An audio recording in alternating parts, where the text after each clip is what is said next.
Hey guys, what's going on? It's Kyle and I'm coming back at you guys with another video. Today we're going to be talking about Patrick Mahomes' concussion he sustained in the third quarter of the game last night.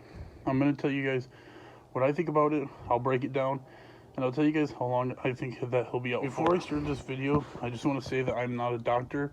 I'm just going to do my personal experiences with concussions and injuries in general. If you guys like this video, please leave a like and subscribe. I'm trying to get to 100 followers on here. And if you guys want to see more videos like this, please comment down below. So I'm going to roll the clip. It's nothing gruesome, but Patrick Mahomes, if you guys watch, goes down and then tries to get back up and can't stand on his 2 feet. You see the offensive lineman right here try to hold him up, and the medical staff comes out. That right there shows you Patrick Mahomes has a concussion.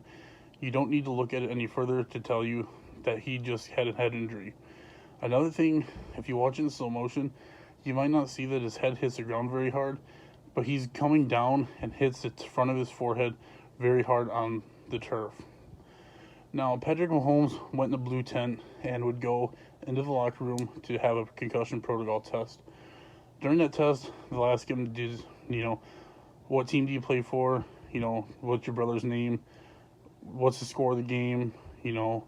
What's your name? They'll ask him simple questions that he should know, with like maybe the score of the game a little advanced, but they'll ask him like who his parents are, what his name is, what team he plays for, like where is he, where did he go to college, stuff like that. Simple questions that he should be able to answer without even thinking, to make sure he's not saying, where'd you go to college, blue, stuff like that, to make sure he's not goo goo gaga knocked out like that.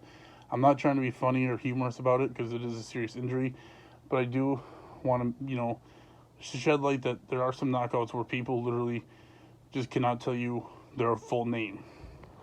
Now, according to Andy Reid said he got hit in the back of the head and kind of knocked the wind out of him and everything else that came with it.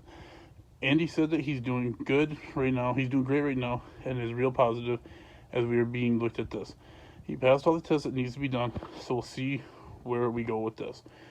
That means the Chiefs played an AFC Championship game with a chance to go to the Super Bowl against Tom Brady, arguably the greatest quarterback of all time to ever play. This week is going to be heavy for Patrick Mahomes, staying away from, getting hit in the head, contact with the head. I would say that the Chiefs' best bet is to isolate him so he doesn't come in contact with any accidental head injuries to further prolong the process. 7 days is going to be a tight window for Patrick to play, but if he passes those tests, I know it's obvious to say, but if he passes those tests, he'll be able to play. 7 days is usually a good window for players to come back. Now, the good thing about this is that this was more of a knockout kind of head injury rather than a straight blast to the dome. So, again, Chiefs fans, Andy Reid said that, Patrick's doing all right. We'll see where we go from here, and go Chiefs.